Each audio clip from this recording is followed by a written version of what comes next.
में, रामचरितमानस में, रामायण की कथाओं में स्वयं जानने का प्रयास करेंगे कि उसकी वास्तविकता क्या है, उसका स्वरूप क्या है। रामचरितमानस के बारे में, रामायण के बारे में एक भूमिका मैं आप सभी को जरूर बताना चाहता हूँ। रामायण की रचना महर्षि वाल्मीकि ने की थी और महर्षि वाल्मीकि के सबसे पहले जीवन का जो पहला सूक्त, पहला श्लोक था, वो रामचरितमानस का श्लोक नहीं था। वह श्लोक एक श्राप के रूप में महर्षि वाल्मीकि के मुंह से निकला। एक समय की बात है जिस समय महर्षि वाल्मीकि सुबह के समय सरोवर में स्नान करने के लिए गए। वहां पे हंस का जो जोड़ा था वह अपने प्रेम से एक दूसरे के साथ घूम रहा था और उसी समय एक बधिक ने, एक शिकारी ने उस हंस के जोड़े को अपने तीर से मार डाला। जब एक जो उसका प्रेमी था वो मर गया तो हंसिनी जो थी उसको बड़ी व्याकुलता हुई, प्रेम से विकल होकर के उसने सर पटक पटक के अपनी जान दे दी। और इस करुण दृश्य को देख करके महर्षि वाल्मीकि का जो दिल था वो द्रवित हो उठा। अनायास ही उनके मुंह से एक भयानक जो श्राप है वो उस बधिक के लिए निकला और वह श्लोक था, मां निषाद प्रतिष्ठा त्वगमम शाश्वती क्षमा यत्रो क्रौच मिथुनान देकम अवधि काम मोहितम। वाल्मीकि ने कहा कि अरे व्याघ्र, तूने प्रेम से युक्त इन पक्षी के जोड़ों का जो वध किया है, तेरे जीवन में तुझे श्राप देता हूं कि तू भी जीवन भर व्याकुल रहेगा, तेरे मन को शांति नहीं मिलेगी। तत्पश्चात महर्षि वाल्मीकि स्नान करने के बाद आश्रम लौट आए। कहते हैं जो उनके शिष्य थे महर्षि भरद्वाज, जब महर्षि वाल्मीकि को उन्होंने देखा कि जो भगवान वाल्मीकि हैं वो व्यथित हैं, उनके मन में जो बधिक को दिया हुआ श्राप है वो उन्हें अशांत किए हुए है। उसी समय महर्षि वाल्मीकि की कुटिया में ब्रह्मा जी प्रकट हुए और उन्होंने बताया कि हे वाल्मीकि, तुम्हारे मुंह से जो सूक्त निकला है, जो श्लोक निकला है, आने वाले समय में तुम्हें रामायण जैसे ग्रंथ की रचना करनी है। उसी चौपाई, उसी श्लोक के जो 4 चरण थे वो चौपाई के रूप में आगे चल करके रामचरितमानस बनने का कारण सिद्ध हुए। ये कुछ जो बातें थी वो रामायण से जुड़ी हुई थी। अब हम आपको कार्यक्रम की जो भूमिका है उसमें लेके आते हैं। गोस्वामी तुलसीदास जी रचित रामचरितमानस ना भूतो ना भविष्यति, वर्तमान, भूत और भविष्य में किसी में भी इतना सामर्थ्य नहीं है कि वो रामचरितमानस में कुछ बदलाव कर सके, क्योंकि रामचरितमानस एक ऐसा ग्रंथ है जिसका प्रमाण स्वयं महादेव ने दिया है। शिव जी द्वारा रचित इस रामचरितमानस के 4 अलग अलग जो स्थान है जहाँ पे एक दूसरे से रामचरितमानस कही जा रही है और सुनी जा रही है, उसका आप अनुसरण करेंगे। अभी हम हमारे हाथ में जो रामचरितमानस है ये तुलसीदास जी द्वारा रचित है, जिसे शिव जी ने अपने मन में धारण किया था और शिव जी की प्रेरणा से गोस्वामी तुलसीदास जी ने इसे अवधी भाषा में लिखा। प्रेमी सज्जनों, वसुधैव कुटुंबकम की भावना से मानव मात्र को मार्गदर्शन मिले, इसलिए गोस्वामी जी ने इस महाकाव्य की रचना की। किंतु जिस समय तुलसीदास जी ने इस ग्रंथ की रचना की उस समय जो काशी के बड़े बड़े प्रकांड विद्वान पंडित थे, उन्होंने बड़ा विरोध किया गोस्वामी जी का। और उस समय जब प्रमाण मांगा गया कि तुम कहते हो कि भगवान शिव ने इस ग्रंथ को रचा है, कैसे मान लिया जाए, इस प्रमाण के लिए जब काशी विश्वनाथ जी में सारे ग्रंथ के नीचे रामचरितमानस को रख दिया गया। कहते हैं कि 18 पुराण, 4 वेद, सबके नीचे रामचरितमानस को रख दिया गया। और जब पूजा करने के बाद काशी विश्वनाथ का कपाट बंद कर दिया गया, रात भर गोस्वामी जी बाहर बैठ के रोते रहे कि हे भगवान, आप ही मेरी लाज बचाइए, आपके कहने पे मैंने इस ग्रंथ की रचना की है। कहते हैं जब सुबह कपाट खोला गया तो 18 पुराण, 4 वेद के सबसे ऊपर रामचरितमानस रखा हुआ था और उस पे भगवान स्वयं शंकर जी का हस्ताक्षर था, जिसे सत्यम शिवम सुंदरम कहा जाता है। सबसे पहले इस श्लोक का यहीं से प्रादुर्भाव हुआ और संसार में सभी जानते हैं कि सत्यम शिवम सुंदरम का क्या अर्थ होता है। भगवान शंकर ने कहा कि जो ये ग्रंथ है यही सत्य है, जो सत्य है वही शिव है और जो शिव है वही सुंदर है। इस प्रकार सारे संसार में ख्याति फैली रामचरितमानस की और युगों युगों से गाई जा रही रामचरितमानस की कथा हम आप सभी के बीच में लाए हैं। रामचरितमानस को लेकर के बड़े बड़े पुराणों और वेद वेताओं ने अपने अपने ज्ञान को रखा है, लेकिन आज के समय में जो डिस्क्रिमिनेशन और भेदभाव देखने को मिल रहा है धर्म में, अलग अलग टेक्नोलॉजी और आधुनिकता के माध्यम से राम की बहुत सारी ऐसी कहानियां हैं जो दुर्भावना फैला रही हैं, असंतोष फैला रही हैं लोगों में, तो हम वो स्वरूप आप सभी के बीच में लाए हैं जिसे सुन करके आपको वास्तविक रामचरितमानस का जो अनुभव है वो होगा। हम आपको भगवान के प्रेम से जोड़ने का प्रयास करेंगे। हम आपको रामचरितमानस की वो कहानी सुनाएंगे जो वास्तविक है, जो सत्य है। इसमें हमारा कोई भी अपना ज्ञान जो है हम इसमें शामिल नहीं कर रहे हैं। तो आप सभी से ये विनम्र निवेदन है कि आप सभी इसका अनुसरण करें और सुने कि किस प्रकार से अयोध्या से निकल करके भगवान चित्रकूट आए, भरत जी को उन्होंने वापिस भेज दिया और चित्रकूट को छोड़ करके जैसे ही भगवान वन गमन के लिए आगे बढ़े वह महर्षि अत्रि जी के आश्रम में गए। माता अनुसुईया ने माता सीता को दिव्य आभूषण, दिव्य वस्त्र दिए और कहा जाता है जिस समय माता लंका में रही वही वस्त्र और आभूषण माता पहनती थी जो नित्य नए हो जाते थे, वे कभी मैले नहीं होते थे। जो गूढ़ रहस्य है रामचरितमानस का, जब आप स्वयं बार बार रामचरितमानस को पढ़ेंगे, एक एक चौपाई को जानेंगे, तो जो उसका रहस्य है आपको समझ में आएगा। एक बात और है, मैंने सुना है और बहुत सारे जो अलग अलग तर्क दिए जाते हैं। एक बार माता अशोक वाटिका में बैठी हैं और दशानन रावण उन्हें आकर के बार बार डराता है। माता हाथ में तिनका लेकर के और तिनके को ध्यान से देखे जा रही हैं। रावण कहता है कि अरे सीता, तू मुझे तिनके से डराती है, तिनके की ओर ले, तू मेरी तरफ नहीं दिखती, इस तुच्छ तिनके में क्या है। किसी विचारक ने कहा कि माता जो है वो धरती से उत्पन्न है, इसलिए उन्हें भूमिजा कहा जाता है और तिनका को भूमिज कहा जाता है। इसलिए वो जो तिनका है वो माता का भाई है। माता कहती है कि पहले तू मेरे भाई से तो निपट, उसके बाद तू मुझसे मिलना।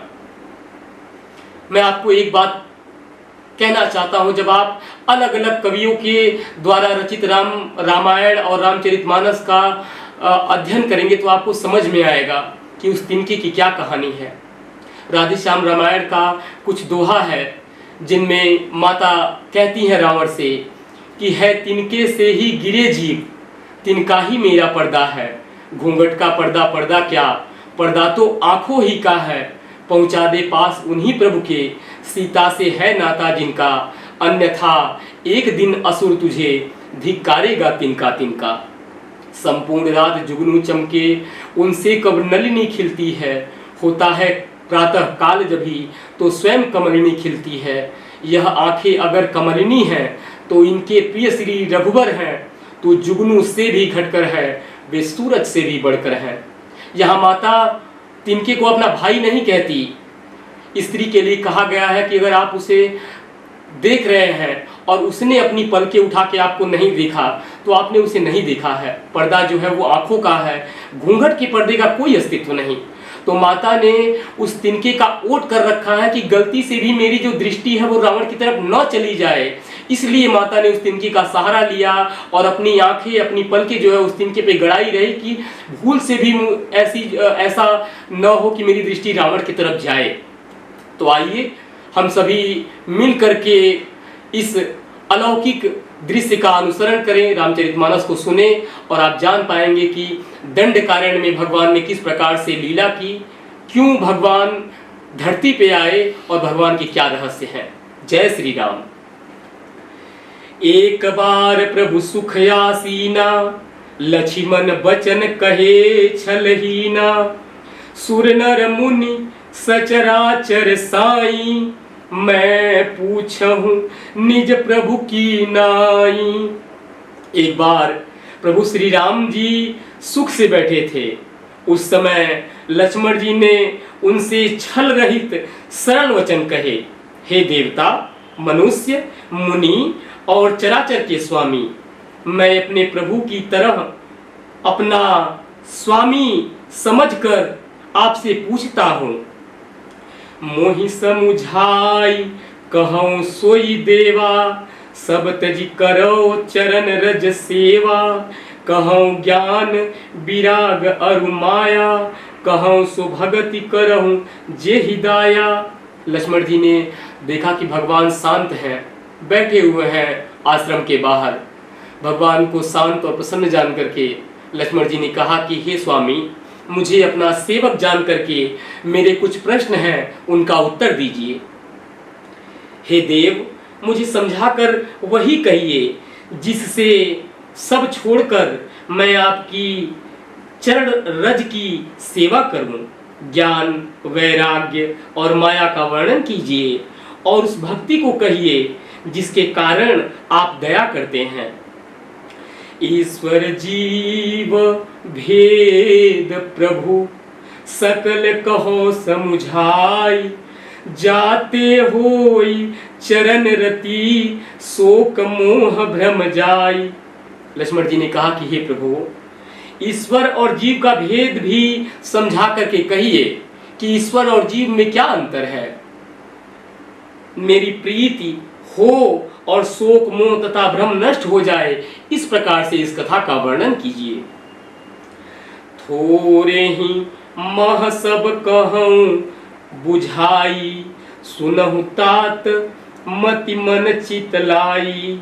मैं और मोर तोरते माया, जेहि बस कीन्हे जीव निकाया। भगवान कहते हैं लक्ष्मण से कि हे लक्ष्मण, मैं बहुत थोड़े से कम शब्दों में आपको सब कुछ समझा करके कहता हूँ। अपना मन और चित्त शुद्ध करके और लगा करके सुनिए। गोचर जह लगी मन लजाई, सो सब माया जाने हूँ भाई। तेहि कर भेद सुनहु तुम सोऊ, विद्या अपर अविद्या दो। इंद्रियों के विषयों को और जहां तक मन जाता है, हे भाई, उस सबको माया जानना। उसमें भी एक विद्या और दूसरी अविद्या, इन दोनों भेदों को तुम सुनो कि विद्या क्या है और अविद्या किसे कहते हैं। एक दुष्ट अतिशय दुख रूपा, जा बस जीव पराभव कूपा। एक रचई जग गुण बस जाके, प्रभु प्रेरित नहीं निज बल ताके। भगवान कहते हैं एक अविद्या दुष्ट दोष युक्त है और अत्यंत दुख रूप है, जिसके वश होकर जीव संसार रूपी कुएं में पड़ा हुआ है। और एक विद्या जिसके वश में गुण है और जो जगत की रचना करती है, वह प्रभु से ही प्रेरित होती है, उसके अपना बल कुछ भी नहीं। ज्ञान मान जह एक नाही, देख ब्रह्म समान सब माही। कहिय तात सो परम विरागी, त्रिन सम सिद्धि तीन गुण त्यागी। ज्ञान वह है जिसमें मान आदि एक भी दोष नहीं है और जो सब में समान रूप से ब्रह्म को देखता है। हे तात, उसी को परम वैराग्यवान कहना चाहिए, जो सारी सिद्धियों को और तीनों गुणों को तिनके के समान त्याग चुका हो, वही ज्ञानी है। माया ईस नया पुकहु, जान कहिय सो जीव। बंध मोक्ष प्रद सर्व पर, माया प्रेरक शिव। जो माया को, ईश्वर को और अपने स्वरूप को नहीं जानता उसे जीव कहना चाहिए। जो कर्मानुसार बंधन और मोक्ष देने वाला है, सबसे परे और माया का प्रेरक है, वह ईश्वर है। धर्म ते विरति जोग ते ज्ञाना, ज्ञान मोक्ष प्रद वेद बखाना। जाते बेगी द्रवों में भाई, सोमम भगति भगत सुखदाई। धर्म के आचरण से वैराग्य और योग से ज्ञान होता है तथा ज्ञान मोक्ष को देने वाला है, ऐसा वेदों ने वर्णन किया है। और हे भाई, जिससे मैं शीघ्र ही प्रसन्न होता हूँ वह मेरी भक्ति है, जो भक्तों को सुख देने वाली है। सो सुतंत्र अवलंबन आना, तिहि आधीन ज्ञान विज्ञाना। भगति तात अनुपम सुख मूला, मिलई जो संत होई अनुकूला। भगवान कहते हैं, हे लक्ष्मण सुनो, वह भक्ति स्वतंत्र है, उसको ज्ञान विज्ञान आदि किसी दूसरे साधन का सहारा नहीं। ज्ञान और विज्ञान तो उसके अधीन है। हे तात, भक्ति अनुपम एवं सुख की मूल है और वह तभी मिलती है जब संत अनुकूल और प्रसन्न होते हैं। भगति की साधन कहूँ बखानी, सुगम पंथ मोहि पावहि प्राणी। प्रथम ही विप्र चरण अति प्रीति, निज निज कर्म निरत श्रुति रीति। अब मैं भक्ति के साधन विस्तार से कहता हूँ। वह सुगम मार्ग है जिससे जीव मुझको सहज ही पा जाते हैं। पहले तो ब्राह्मणों के चरणों में अत्यंत प्रीति हो और वेदों की रीति के अनुसार अपने वर्णाश्रम के कर्मों में लगा रहे। यही कर फल पुण्य विषय विरागा, तब मम धर्म उपजय अनुरागा। श्रवणादिक नव भक्ति दृढ़ाहि, मम लीला रति अति मन माही। भगवान कहते हैं, हे लक्ष्मण, इसका फल फिर विषयों से वैराग्य होगा। तब वैराग्य होने पर मेरे धर्म भागवत धर्म में प्रेम उत्पन्न होगा। तब श्रवण आदि 9 प्रकार की भक्तियां दृढ़ होंगी और मन में मेरी लीलाओं के प्रति अत्यंत प्रेम उत्पन्न होगा। संत चरण पंकज अति प्रेमा, मन क्रम वचन भजन दृढ़ नेमा। गुरु पितु मातु बंधु पति देवा, सब मोहि कह जाने दृढ़ सेवा। जिसका संतों के चरणों में अत्यंत प्रेम हो, मन वचन और कर्म से भजन का दृढ़ नियम हो, और जो मुझको ही गुरु पिता माता भाई पति और देवता सब कुछ जाने और सेवा में दृढ़ हो। मम गुण गावत पुलक शरीरा, गद गद गिरा नयन बहनीरा। काम आदि मद दंभ न जाके, तात निरंतर बस में ताके। यहाँ भगवान ने इतनी बड़ी बात कह दी कि लक्ष्मण जी द्रवित होकर के भगवान के चरणों में गिर पड़े। भगवान कहते हैं कि जब ये सारे गुण उसमें उत्पन्न होते हैं, ऐसे मेरा गुण गाते समय जिसका शरीर पुलकित हो जाए, वाणी गदगद हो जाए और नेत्रों से प्रेम की आंसुओं का जल बहने लगे, और काम मद दंभ ईर्ष्या आदि जिसमें न हो, हे भाई मैं सदा उसके वश में रहता हूँ। प्रेम से बोलो सियावर रामचंद्र भगवान की जय। वचन कर्म मन मोरि गति, भजन करहि निहस काम। तिनके हृदय कमल महु, करहु सदा विश्राम। जिनको कर्म, वचन और मन से मेरी ही गति है हे राम। और जो निष्काम भाव से मेरा भजन करते हैं उनके हृदय कमल में मैं सदा विश्राम किया करता हूँ। भगति जोग सुनियति सुख पावा, लक्ष्मण प्रभु शरण सिरुनावा।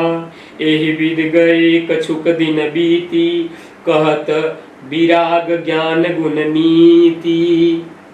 भगवान का यह चरित्र, अरण्य कांड की यह पावन कथा, मर्यादा पुरुषोत्तम जिस प्रकार से लक्ष्मण जी से संवाद ज्ञान, विज्ञान, भक्ति और वैराग्य के बारे में करते करते कई दिन बीत गए।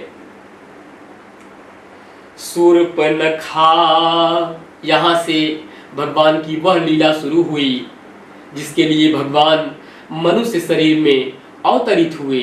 रामचरितमानस में एक चौपाई है, गो द्विज धेनु देव हितकारी, कृपा सिंधु मानुष तनधारी। आज भगवान उसी लीला का शुभारंभ करते हैं। दंडकारण्य में लक्ष्मण के साथ, सीता जी के साथ बैठे हैं और उसी समय वहां पे एक नारी का आगमन हुआ जो रावण की बहन है, उसका नाम शूर्पणखा है। हे राम, शूर्पणखा रावण के बहिनी, दुष्ट हृदय दारुण जस अहिनी। पंचवटी सो गई एक बारा, देखी विकल भई जुगल कुमारा। क्या हुआ? जिस समय वह पंचवटी में उसका प्रवेश हुआ, वह राक्षस कन्या है और पंचवटी गई, दोनों राजकुमारों को देखकर विकल हो गई, काम से पीड़ित हो गई। भ्राता पिता पुत्र उरगारी, पुरुष मनोहर निरखत नारी। होहि विकल सक मनहीन रोकी, जेमी रवि मणि द्रव रवि ही बिलोकी। काकभुसुंडी जी कहते हैं, हे गरुड़ जी, शूर्पणखा जैसी राक्षसी, धर्म ज्ञान से शून्य, कामांध, काम से पीड़ित स्त्री मनोहर पुरुष को देखकर, चाहे वह भाई हो, पिता हो, पुत्र ही हो, विकल हो जाती है और मन को नहीं रोक सकती। जैसे सूर्यकांत मणि सूर्य को देखकर हर्षित हो जाती है, ज्वाला से पिघल जाती है। हे राम, रुचिर रूप धरि प्रभु पहि जाई, बोली बचन बहुत मुस्काई। क्या की है? जैसे ही पहुंची वो और उसने देखा तो वो कामांध स्त्री विकल हो गई और उनके सम्मुख गई। सम्मुख जाकर के उसने कहा कि तुम सम पुरुष नमो सम नारी, यह संजोग विधि रचा विचारी। उसने कहा, हे राजकुमार, तुम्हारे समान संसार में कोई पुरुष नहीं है और मेरे समान संसार में कोई नारी नहीं है। विधाता ने यह संजोग बहुत विचार करके बनाया है। मम अनुरूप पुरुष जग माही, देखऊं खोज लोक तिहु नाही। ताते अब लगी रहियूं कुमारी, मनुमाना कछु तुम ही निहारी। शूर्पणखा ने कहा कि हे राजकुमार, मेरे योग्य पुरुष जगत भर में नहीं है। तीनों लोक मैं घूम आई, इससे मैं आज तक अविवाहित हूं। मेरे यथा योग्य वर नहीं मिला। आज तुमको देखकर कुछ मन चित्त ठहरा है।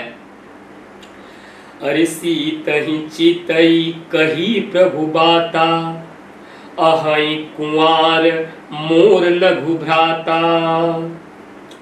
अरे गई लक्ष्मण रिपु, भगिनी जानी, प्रभु बिलो की बोले मृदुबानी। भगवान ने जब ऐसा सुना तो क्या कहते हैं? सीता जी की ओर देखकर प्रभु श्री रामचंद्र जी ने यह बात कही कि मेरा छोटा भाई कुंवारा है। तब वह लक्ष्मण जी के पास गई। लक्ष्मण जी ने उसे शत्रु की बहन समझकर प्रभु की ओर देखकर कोमल वाणी से कहा। जब शूर्पणखा को लगा कि ये शादीशुदा है और भगवान ने कहा कि हम एक पत्नी व्रत धारण कर चुके हैं, इसलिए मेरे भाई के पास जाओ, तो शूर्पणखा लक्ष्मण जी के पास गई अपना विनय प्रस्ताव लेकर के।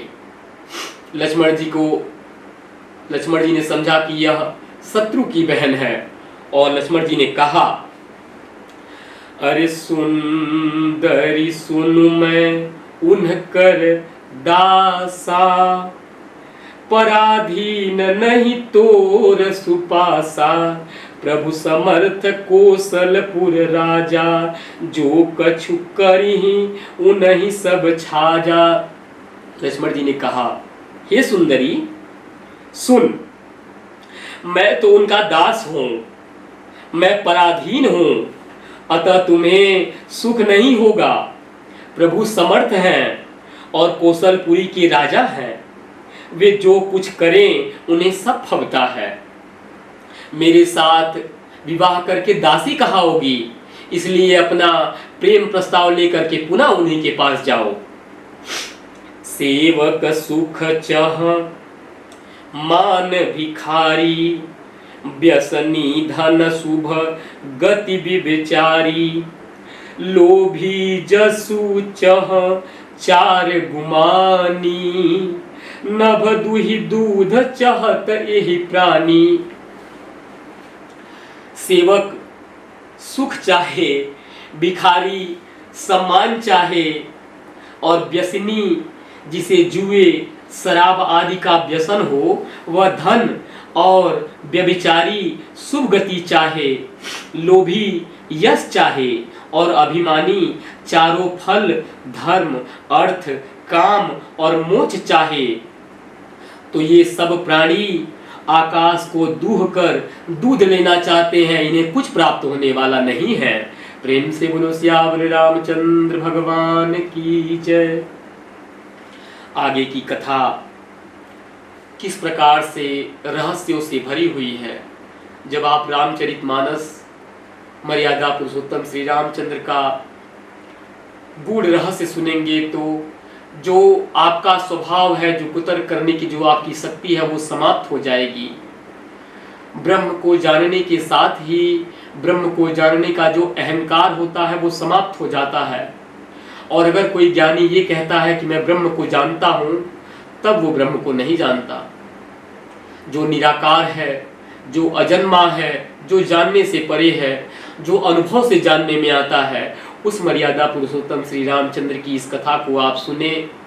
आप सभी से विनम्र निवेदन है कि धर्म को धारण करें, उसे मजाक का विषय न बनाएं और रामचरितमानस में कहीं से भी कोई बदलाव की जगह नहीं है। तो आप सभी से निवेदन है कि सनातन संस्कृति, सनातन धर्म का मजाक बनने से इसे बचाएं। पुनि फिर राम निकट सो आई, प्रभु लक्ष्मण पही बहुरी पठाई। लक्ष्मण कहा तो ही सो बरई, जो तृण तोरी लाज परिहरई। बार बार लक्ष्मण जी शूर्पणखा को राम जी के पास भेजते हैं और बार बार राम जी शूर्पणखा को लक्ष्मण के पास भेजते हैं। ये कई बार जब क्रम चला तो शूर्पणखा को क्रोध उत्पन्न होने लगा। लक्ष्मण जी ने कहा, वह लौटकर फिर श्री राम जी के पास आई। प्रभु ने फिर उसे लक्ष्मण जी के पास भेज दिया।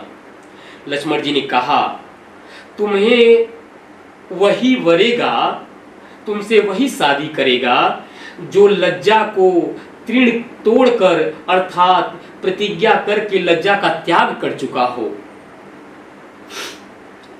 तब खिसियानी राम पही गई, रूप भयंकर प्रगटत भई। राक्षसी है वो, तामसी प्रवृत्ति की शूर्पणखा। जब उसे लगा कि उसका अपमान होने लगा।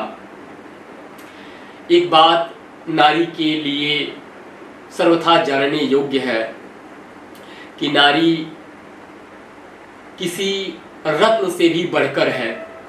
नारी के लिए रामचरितमानस में जब केवट संवाद आता है तो आप पढ़ेंगे, आपको पता चलेगा कि सिया चढ़ाई चढ़ी रघुराई।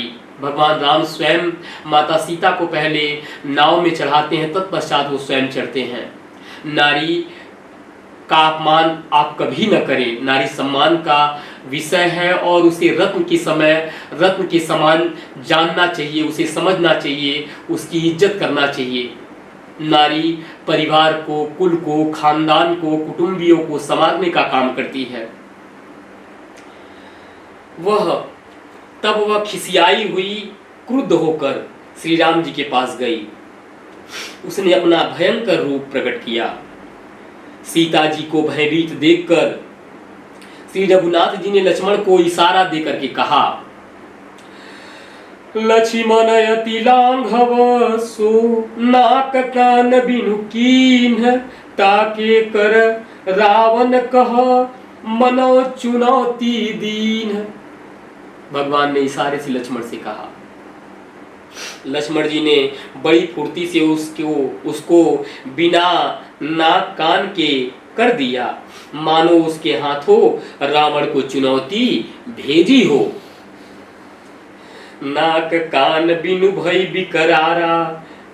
जब नाक कान कट गया, अत्यंत विकराल भयंकर रूप बना करके गर्जना करती हुई, रोती हुई, बिलखती हुई, ऐसे भयंकर दृश्य के बारे में गोस्वामी जी लिखते हैं कि नाक कान बिनु भई बिकरारा, जनुस्त्रव शैल गेरु के धारा, खर दूषण पही गई बिल पाता, धीग धीग तब पौरुष बल भ्राता। वहीं दंडकारण्य में वहां जो राक्षस राजा खर दूषण रहते हैं, वह राक्षस कन्या शूर्पणखा उनके दरबार में गई। ते ही पूछा सब कहे सी बुझाई, जातु धान सुनि से न बनाई, धाये निश्चर निकर बरू था, जनु सपच्छ कंजल गिरिजू था, नाना बाहन नाना कारा, नाना युद्ध धर धीर अपारा, शूर्पणखा आगे कर लीनी, अशुभ रूप श्रुति नासाहिनी। नाना प्रकार के राक्षस युद्ध के लिए, युद्ध की इच्छा से राम जी की ओर दौड़े। आगे आगे शूर्पणखा, पीछे पीछे खरदूषण की सेना। वे अनेकों प्रकार की सवारियों पर चढ़े हुए तथा अनेकों आकार सूरतों के हैं। असगुण अमित हो ही भयकारी, गणहीन मृत्यु विबस सब झारी, गरजहि तरजहि गगन उड़ाही, देखि कटकु भटयति हरसाई। अनगिनत भयंकर अपशकुन होने लगे, परंतु मृत्यु के वश होने के कारण वे सब के सब उनको कुछ गिनते नहीं हैं। गरजते हैं, ललकारते हैं और आकाश में उड़ते हैं। सेना देखकर योद्धा लोग बहुत ही हर्षित होते हैं। अरे को कह जियत धरहूं दौ भाई, धरि मारहूं तियलेहू छड़ाई, धूरी पूरी नभ मंडल रहा, राम बुलाई अनुज सन कहा। वह दृश्य अत्यंत विकराल, अत्यंत भयंकर है। आकाश राक्षसों के उड़ने से, धूल से भरा हुआ है। कोई कहता है दोनों भाइयों को जीता ही पकड़ लो, पकड़कर मार डालो, स्त्री को छीन लो, आकाश मंडल धूल से भर गया है। तब श्री राम जी ने लक्ष्मण जी को बुला करके उनसे कहा, ले जानकी हूँ जाहु गिरि कंदर, आवा निश्चर कटुक भयंकर, रहूं सजग सुनि प्रभु कै बानी, चले सहित श्री सर धनु पानी। राक्षसों की भयानक सेना आ गई है, जानकी जी को लेकर तुम पर्वत की कंदरा में चले जाओ, सावधान रहना। प्रभु श्री रामचंद्र जी के वचन सुनकर लक्ष्मण जी हाथ में धनुष से बाण लेकर श्री सीता जी सहित चले। देखी राम रिपुदल चली आवा, बेहसी कठिन को दंड चढ़ावा। शत्रुओं की सेना समीप चली आई। यह देखकर श्री राम जी ने हंस करके कठिन धनुष को चढ़ाया। यह छंद जिस प्रकार से उस भयंकर सेना से मर्यादा पुरुषोत्तम श्री रामचंद्र जी ने युद्ध किया। खरदूषण रावण के समान ही विकराल योद्धा है, वह बल में रावण के समान है और उन्हें वरदान है कि बिना भगवान के उनका कोई वध नहीं कर सकता। आज खरदूषण भी स्त्री के कहने पे भगवान को सामान्य मनुष्य जान करके युद्ध की इच्छा से उनके सन्मुख आए। को दंड कठिन चढ़ाई, सिर जट जूट बधित, सोह क्यों मरकत सयल, पर लरत दामिनी, कोटि सो जुग भुजग ज्यों, कटि कसी निसंग विशाल, भुजग ही चाप बिसिक सुधारिकै, चितवत मनहु मृगराज प्रभु, गजराज घटा निहारिकै। कठिन धनुष चढ़ाकर सिर पर जटाओं का जूड़ा बांधते हुए प्रभु कैसे शोभित हो रहे हैं, जैसे मरकत मणि पन्ने के पर्वत पर करोड़ों बिजलियों से दो सांप लड़ रहे हों। कमर में तरकस कसकर विशाल भुजाओं से धनुष लेकर और बाण को सुधाकर प्रभु श्री रामचंद्र जी राक्षसों की ओर देख रहे हैं।